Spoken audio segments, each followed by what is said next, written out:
On today's show, we've got a complete NHL draft recap where the Ottawa Senators added 8 prospects to their organization. Plus, Steve Staios still has some decisions to make ahead of July 1st.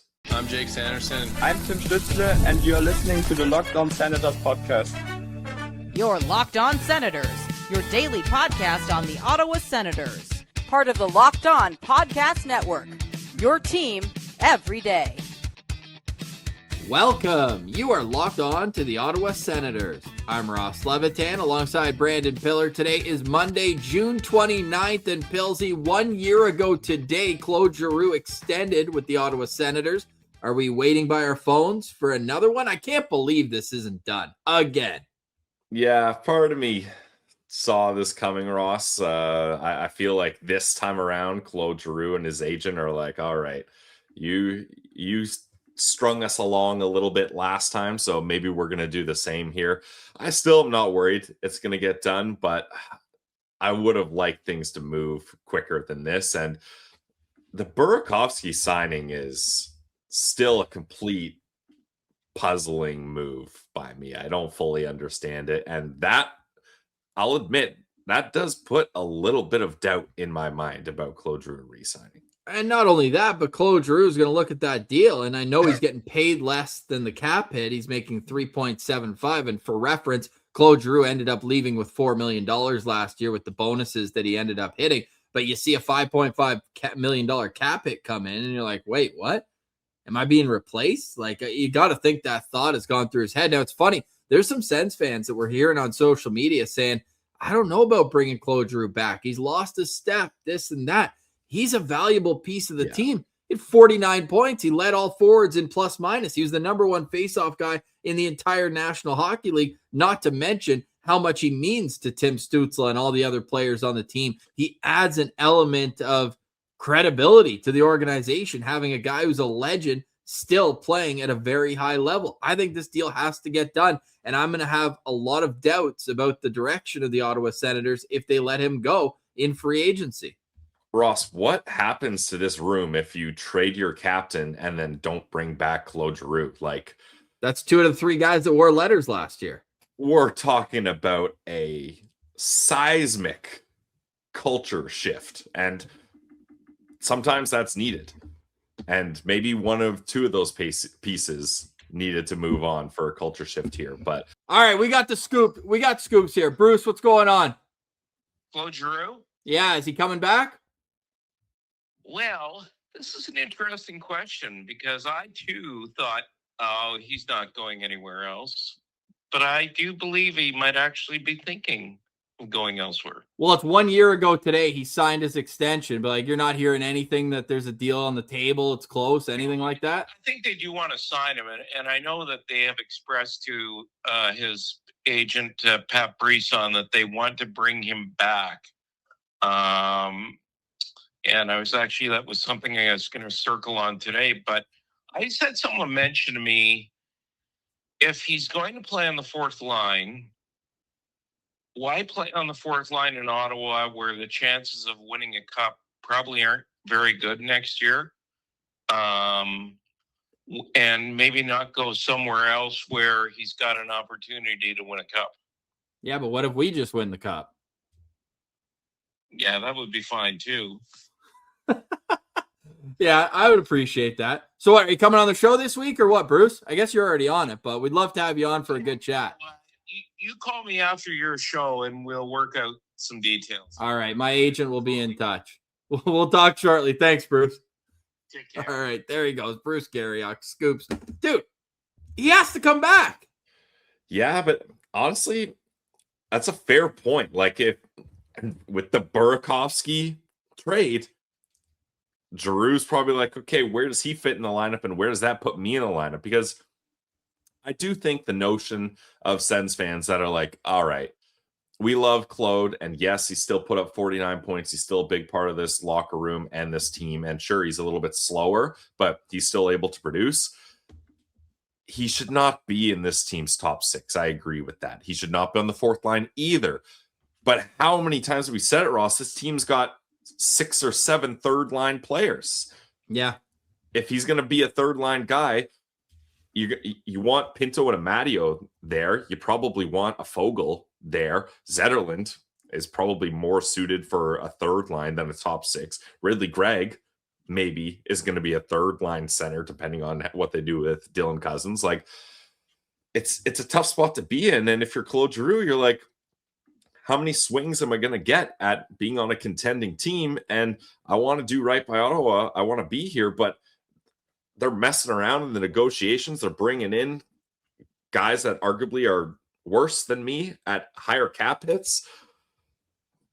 Yeah, peculiar. Yeah, very peculiar. But we'll wait and see what happens with Claude Giroux. I think now we want to get back to the NHL draft. It was a lot of buildup going into it. And they end up drafting 3 players from our top 75. And in the third round, they take a swing that I really like. But let's go through and recap the entire draft class for the Ottawa Senators. It started at 25th overall with Jonas, Lagerberg, Hohen, and Pilsy. I just want everybody to hear it from us because we had a bit of a crash out on Twitter, but it wasn't because we ever said it was a bad pick. We just had no idea who this guy was. And he only played 9 games in the juniors, 2 in the SHL. One of them he didn't even play a shift. So I don't think we're far off from the norm of not knowing who this guy was, but his highlight reel is filthy, and there's no other way to put it. Yeah, and I think a lot of people misinterpreted our anger, emotion. Yeah, let's say emotion, as, oh, they hate this pick. Go back and listen to every single thing we said. Not one single time did we say this is a bad pick, this is a bad player, we don't like that the Ottawa Senators did this. It was, and it's one of those things we need to tell ourselves every year, Ross, and you can tell yourself this as much as you want, but it's hard to follow because your instincts take over. We put a lot of work into covering the draft, and I hope people that follow along the show take that to heart and they understand where we're coming from. We did 75 prospect profiles. We did a 5.5-hour mock draft. We spent hours, weeks going over these prospects and how to rank them and who we like and learning about them and taking information from our experts, 7 different entities we used to come up with our list. So for the Ottawa Senators to select someone that not only wasn't in our top 75, but wasn't even on our radar was just bewildering, to be perfectly honest. And at the time when they made the pick, I want to say majority of people that follow the draft, other than like the experts, obviously, were in the same position as us. Like, who is this? Everyone else we knew and expected. But Jonas, Lagerberg, Homan, we did not see coming. And we never said it was a bad pick. We took time to step back and look at the guy, learn more, watch highlights, read articles, have people that have covered him us on the skill that he has.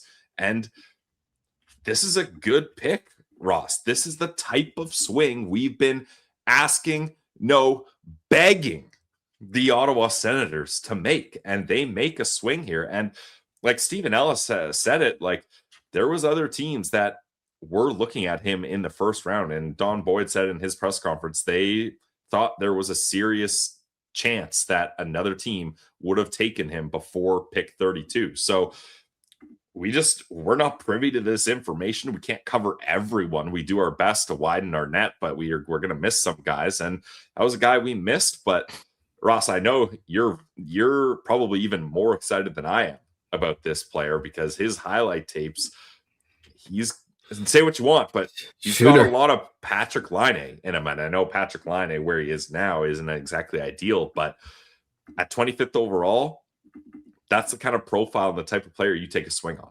Yeah, he's just a threat offensively. He's a finisher, and that's what the Senators are begging for. They also added a very creative winger in Jackson Cover in the first round, 32nd overall. We covered those 2 players in depth on Friday night, Saturday morning's episode of Locked On Senators. So let's introduce the rest of the draft class. Pilsy, we always say the draft's won and lost in the third round when Ottawa has 3 picks in that round. And they started out by taking Adam Nemec, a player that we were both interested in. He's the type of player, though, that might not have one quality that stands out. And some scouts had him lower on their list because of that. But if you look overall at what Adam Nemec can bring to an organization, he was awesome in Sudbury in limited time. He signed out of the Slovak Professional League midway through the year, came over, and he was an average ranking of our 7 scouts, 73.0.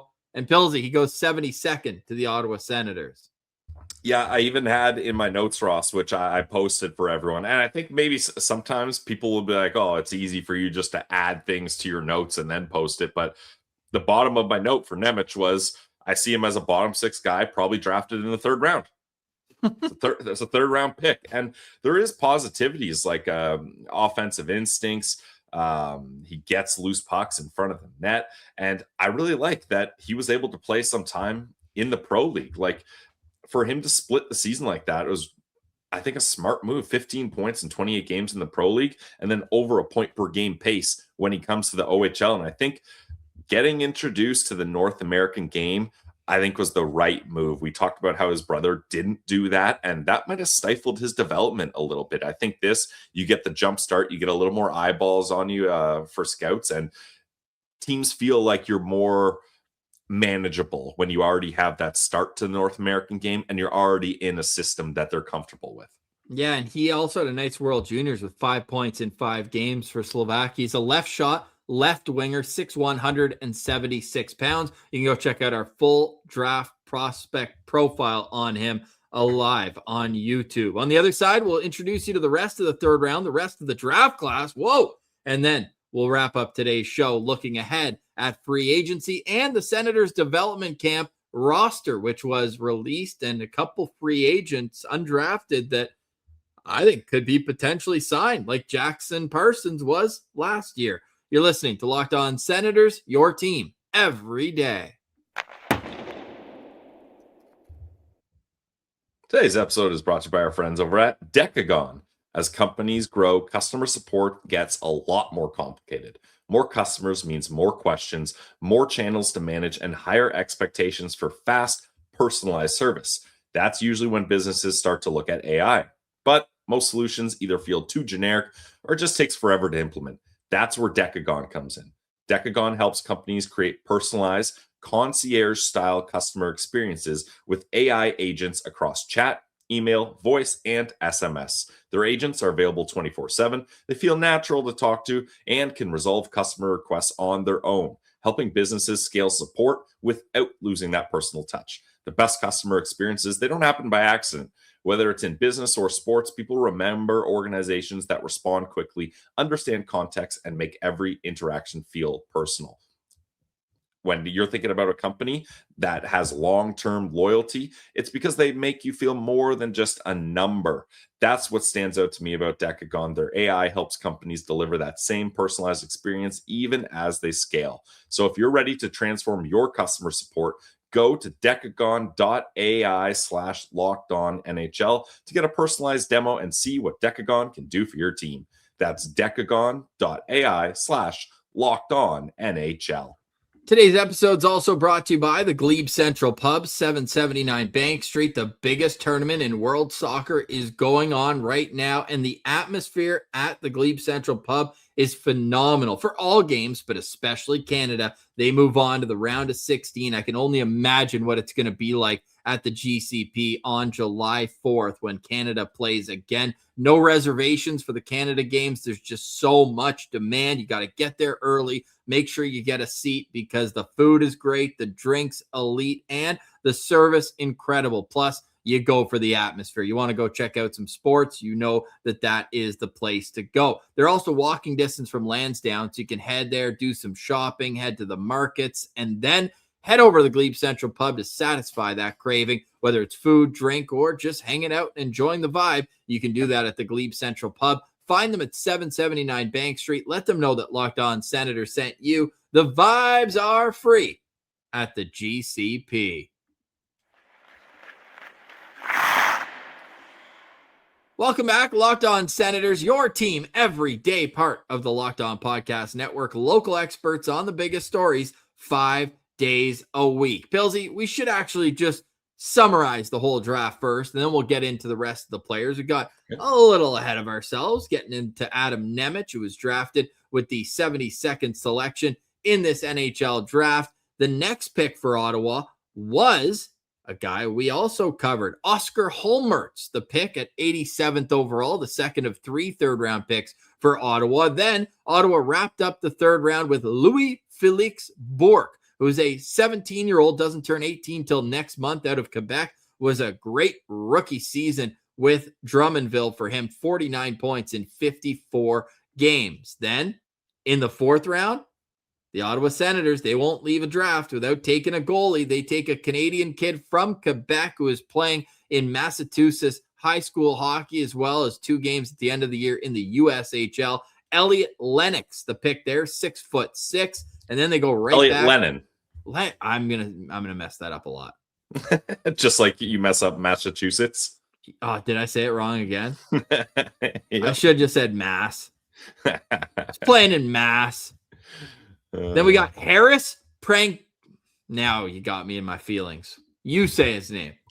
All right. We got from the OHL, big defenseman. As I find his profile here. Harris Pangretich. Pangretich. Yeah. There we Great go. shot, too. 6'4", 218. Big boy. Not going to produce a whole heck of a lot of offense, but man, his highlight reel, he's got some good vision on him for sure. Then my favorite pick of the draft. Sens wrap it up in the 6th round, 183rd overall, with Alexander Grunin, who plays in the MHL. He's a huge left shot defenseman, 6'4". He's only 185 pounds, lots of room to grow into his body, but had great numbers in the MHL, and he only turned 18 3 days ago. So another young player with some upside. Okay, let's get into Oscar Holmertz first, Pillsy, because I know you've got a few notes on him. Yeah, Ross, every draft, we kind of discuss, all right, who's our guys for this draft? Who are guys we kind of want to attach ourselves to? And I really like Oscar Holmertz. I'm officially labeling him as my guy of the 2026 draft for the Ottawa Senators. And I mean, look at this kid. That's a great pick right there. That's a good sell. This kid likes scoring goals, and he got 13 of them in 34 games, finished above a point per game in the U20 league in Sweden. And then in the playoffs, 5 points in 5 games. He got to play 11 SHL games. Now, didn't exactly have a lot of minutes in those games, but what I like about him is he's a really well-rounded player. Wheeler really likes Oscar Holmertz. That was someone he highlighted for the Sens, saying he has pull-away speed and can make guys miss. He kills penalties. And look, not everyone likes him, as you can see from his rankings here. Like Bronman, Button didn't even rank him. EP at 125, McKean's at 159. But it's kind of crazy that EP has him at 125 because one of their scouts, Lassie Allonen, says Holmertz is one of the most talented players in this draft, and I'm willing to die on this hill. So there is talent there. Now, the questions about him are, which is funny that he's an Ottawa Sens pick, not necessarily the highest motor. You're not really going to get much physicality with him. But I think as he goes on, you're going to be able to hopefully coach that up, get him in a system where the culture is higher motor, higher physicality, higher compete level, and hopefully that can help him out. But again, this is a swing on offensive talent upside. We want the Sens to do that.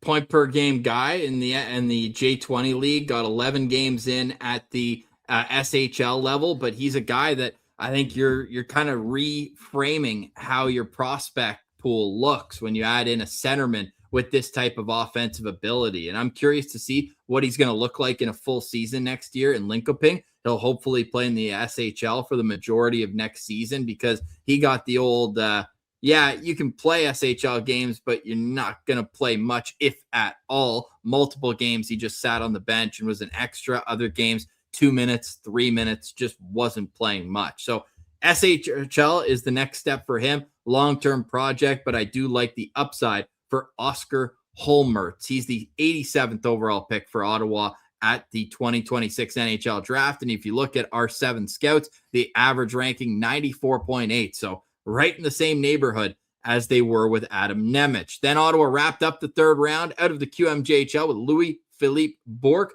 Late birthday. Again, doesn't turn 18 until next month. 6'2", 216. Billsy, nice little power right winger they got on their hands here.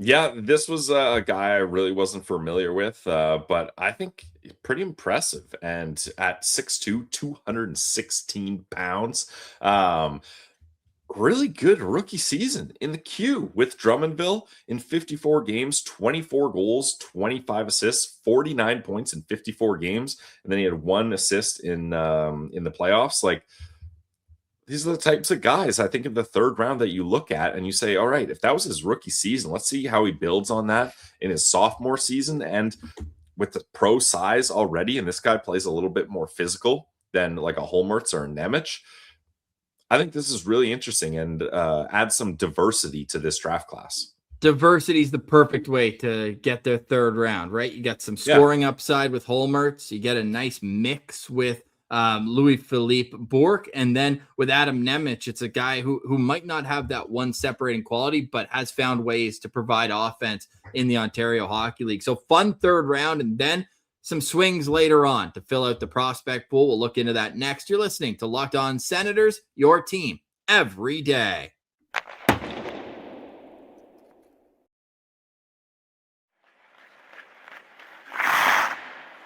All right, Pillsy. So the Ottawa Senators made 3 picks in the third round and then 3 picks the rest of the way. Goaltender Elliot Lennon, the 110th overall selection out of a Mass high school. You like that? Mass high school. And he's a guy who's 6'6" with some raw tools, put up unbelievable numbers in prep school and awful numbers in very limited USHL opportunity. It's a stash and hope for a goalie when you get him in the 4th round. Ottawa doing very well last year with Luca Beckman. I don't know if we're going to see the same rise to prominence from Elliot Lennon, but hey, you bet on goalies and they feel like this is a guy to bet on.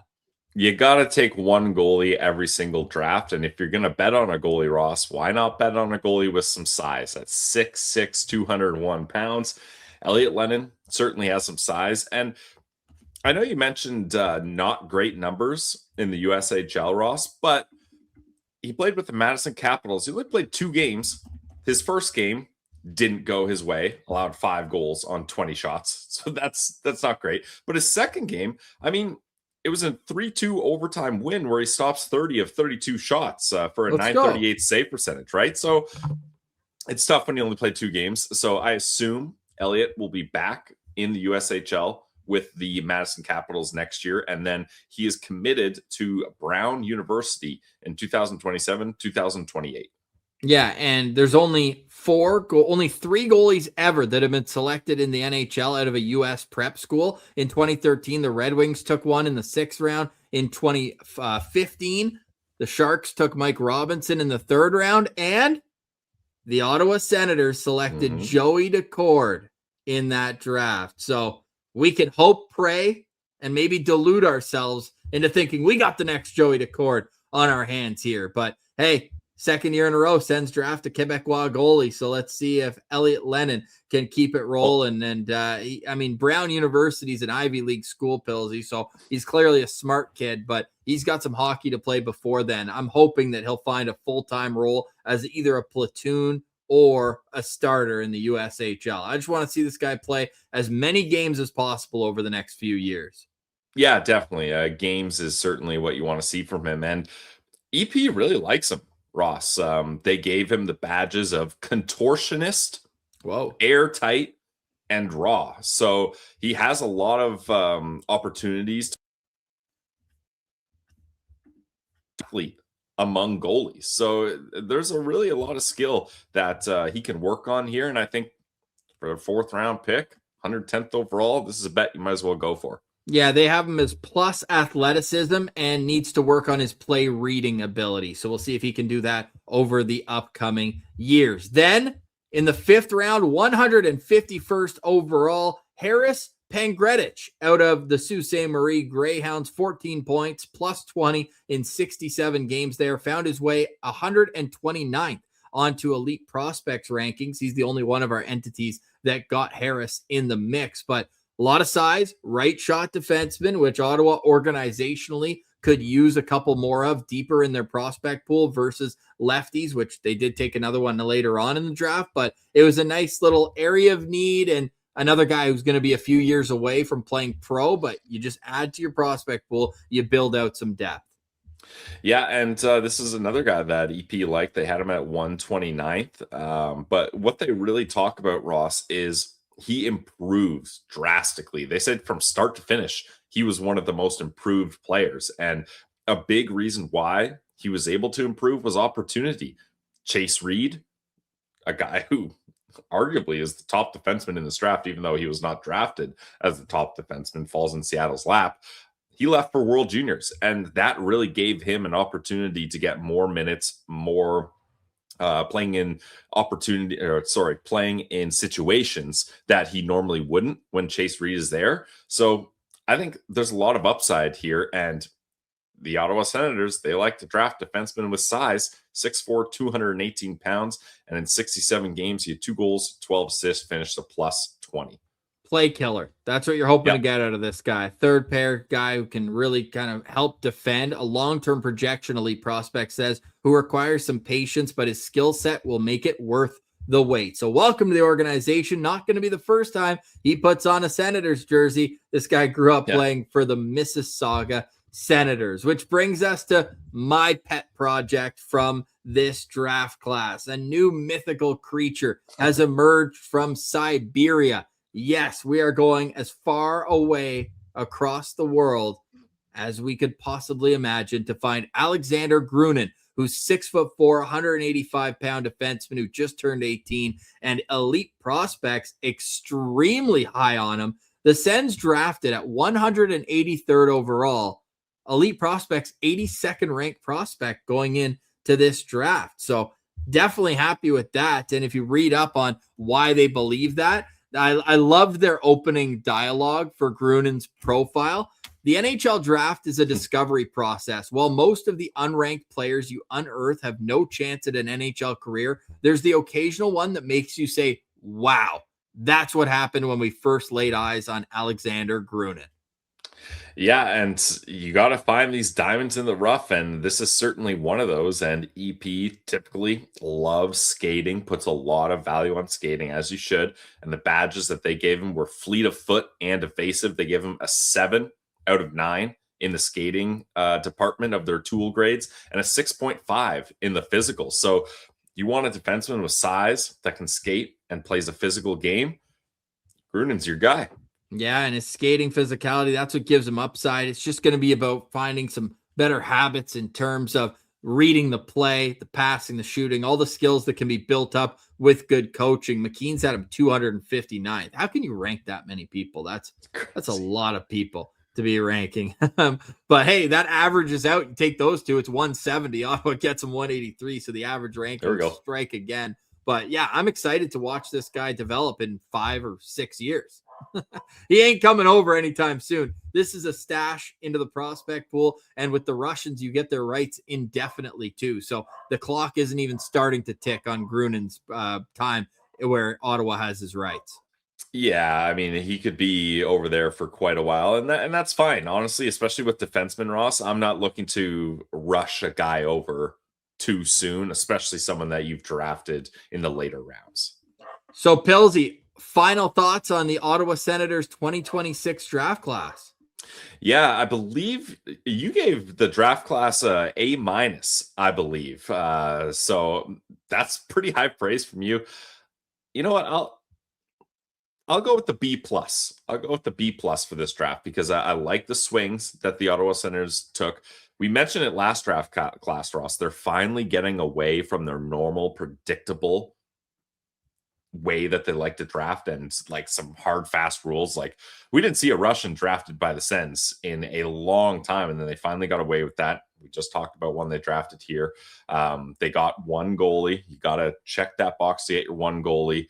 And they had a really good mid-round. In 2024 is the 4th round where they had 3 picks and they nailed that, in my opinion. I thought they really did a good job in the 3rd round getting value. So, yeah, I'll go with the B+ overall grade for the Ottawa Senators.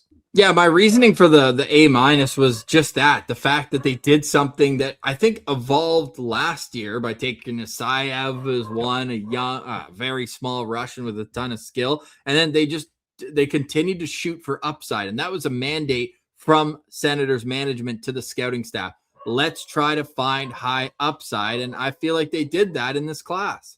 Yeah, and they did it in multiple different spots too. They did it in the first round with their very first pick at 25th overall. And then with Jackson Cover, like that's a swing on upside. That's a guy that developmentally is probably behind a lot of his peers in the first round when it just comes to just literally experience playing ice hockey. But he's got the athleticism and he has really good skills that you can bank on and hopefully help develop with his time with the London Knights and then when he's heading off to Penn State. So I like that the way the Ottawa Senators treated this draft. And you go into it, the start of the year, the Ottawa Senators had 0 first-round picks, and then they end up with 25 and 31. And we've had people asking on Twitter, when are we going to get the updated prospect rankings? We're going to work on those, and I think we're going to see some of these players land high on our list. Yeah, very high. Like some might say too high, but I'm bullish on the upside that Ottawa swung at here at the 2026 NHL Draft. And that brings us into development camp that opened yesterday with a season ticket holder event. And today you had more players on the ice. None of the 2026 draft class members were on the ice yesterday, but today we had a number of them there, including first round pick Jackson Cover, not Jonas Lagerberg-Hohen, though. He is not on the roster here at camp. Neither is the Siberian. That's a long way to come for development camp, but there are others from this draft class like Elliot Lennon, the goaltender. He's going to be out there for development camp. You have Louis Felix Bork on the ice. Harris Pangretich is on the ice as well. And also newly acquired forward Brandon Svoboda, who was in the William Eklund trade. He's out there, but was curious that Kasper Halttunen is not on the roster. Like he does have 1 year pro under his belt, and he's a year older than Carter Yakimchuk, but it feels like he's still in the age. I would have brought him in just to have him a part of the program, learn what it's like to be an Ottawa Senator for a week, come see the facilities, all that. But hey, they decided against it. It sounds someone reached out from the Sharks saying he wasn't slated to attend Sharks development camp either. So we'll see him at main camp, I guess. Yeah, I guess that is surprising. I wasn't that shocked about it. I kind of view him as fully gone pro at this point. But I mean, obviously Carter Yakimchuk too. Yak a couple of years younger. But overall, I'm glad a lot of the new class was able to get out there. I think it's important, honestly, just to get comfortable with your peers on this new team of yours. Meet the coaching staff, meet the developmental staff. A lot of these guys, probably really good for them to meet Shelly Kettles, the skating coach. But I think it's just important to, you just got drafted, get that jersey on, go to the rink, be a part of the crew. And I think it's a lot of fun to have that opportunity. It's crazy how quick dev camp comes behind the draft now these days. The schedule is so tight. Well, now that the teams don't have to travel back from the draft, they're like, all right, giddy up, let's go. Here. Yeah. And it's going to be all week long and no schedule out, which is kind of interesting. Typically they let people know and it's open to the public, but one guy who will be watching the on-ice portion, or at least has so far, is Logan Hensler, the Sens first-round pick in the 2025 draft, had a really tough knee injury midway through the season right after World Juniors, and he missed the second half of the season. So clearly he's not ready or cleared to be back on the ice, but moving around, no brace anymore, no crutches. So his recovery continues. We'll catch up with Logan later this summer on the show and see what's new with him, but really happy to see that. And I do want to point out one of the invites, because we talked about Jackson Parsons earning a contract after dev camp last year. Well, Pilsy, Jean-Christophe Lemieux split his time last season between the Windsor Spitfires and the Sudbury Wolves. And if you want to go watch Adam Nemec highlights, you're going to see this guy in a lot of them. Lemieux is also an Ottawa boy, just like Nice. Jackson Parsons. So I wonder if he might be a guy, because many scouts had him ranked to go second, third round, and he goes undrafted. So I wouldn't be mad if they added another player to their prospect pool for free after the draft. We'll see how things develop if they stand out there, but good to see he's on the ice. And Bruno Ejan was there. Was he at dev camp last year? I think so. Yeah, he was. He chatted with us after. and told us he loves to score goals. We love watching him score goals, and we'll see who stands out. We'll try to get some boots on the ground. We had Nick Spence do his Nicky, I love you, buddy, but the sound of the puck was crushing me. So we're gonna let that one sleep. The prospects got good hard shots. Nothing wrong with that. Yeah, it should have just been that sound. Just let me listen to the ding, ding, ding. Awesome stuff. Pilsy, qualifying offers due at 5:00 tonight, and it doesn't sound like Arthur Kaliev or Riley Kidney. And I can already hear some Sens fans be like, who the hell is Riley Kidney? They traded for him at the deadline, just played 5 games in Belleville. Don't think he's going to get qualified either. But a real curious one is Sam Ersson, who we talked about on Friday night, Saturday morning show, where you bring him over. Do you really want him at $1.6 million? Like, can you negotiate a contract instead of that? We'll see. I mean, you can negotiate after you qualify them, but could a deal be coming today for Sam Ersson? Maybe 2 years at $1 million a year, something like that instead, because it just, if Levi Marilainen wins the job at a training camp, they shouldn't be upset putting Sam Ersson on waivers, if that's what it comes down to. He's older than Marilainen, less upside, I believe, and all that. But you don't want $1.6 million in the minors. So it's going to be curious how it all develops. And especially, look, no offense to Samuel Ersson, but Philly was more than happy to move on from him. They felt the tandem of Vladar and Woll was going to be the way to go. They just signed Vladar to a big 5-year, $5.5 million AAV extension. And then the Leafs getting Ersson back had no intention of keeping him. So I think if you're the Sens, you got to use a bit of that leverage, being like, hey, we traded for you. We believe in you, but you got to work with us here. The qualifying offer, in my opinion, shouldn't happen. And maybe you sweeten it by giving an extra year on the deal like you talked about. I'm really concerned the Ottawa Senators think this is their solution to a backup goalie, though. That really makes me nervous. Do I think maybe there's potential there? Yeah. And like I mentioned when we talked about him earlier, Ross, every single year he has a winning record. So that's good, but the numbers overall are not that great. And I think the Ottawa Senators need a better insurance option than that.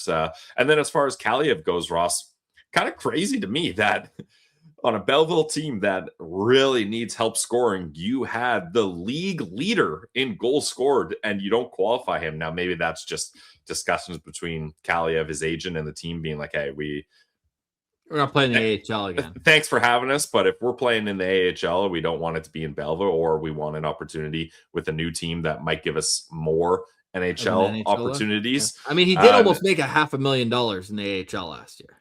Yeah, totally. But I mean, if you're going to do that, maybe you want to pick a destination you're more inclined to be at.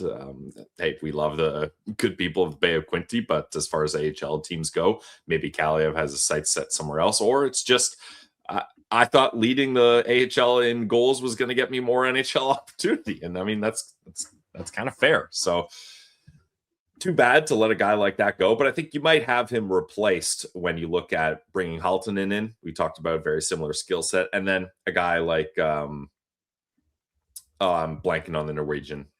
I've got Aram Olsen in my head.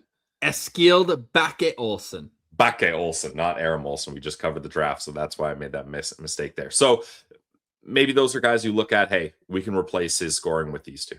Yeah, apologies if it's a bit of scramble brain episode right now. We're trying to flip off of draft mode and into roster building mode. Tomorrow, we're going to look at the Ottawa Senators roster, how it is right now, what holes are left to be filled, and are there any realistic free agent targets now that Ottawa has kind of the nucleus of what the team is going to look like going in to next season. Hey, I want to give a shout out to this guy on social media, Ronnie's Skeever Medias.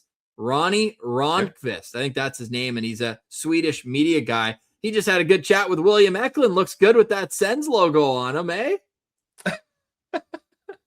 That's a hilarious sweater. Yeah, sweater. All right. Hey, he can pull it off a lot better than you or I could. That's for sure. No argument there. Hey, I do know William Eklund is currently skating in Stockholm right now with friend of the show, Oscar Pettersson. He was telling me that they had a good laugh about the trade and everything like that. He said William's an awesome guy, and he's really excited for the Sens fans to get to watch him do his thing on the ice. One last note on the contract for Sam Ersson. I looked it up. His agent is Louis Gross. Just did business with Ottawa last year with the Shane Pinto extension, as well as he represents Kasper Halttunen. So there you go.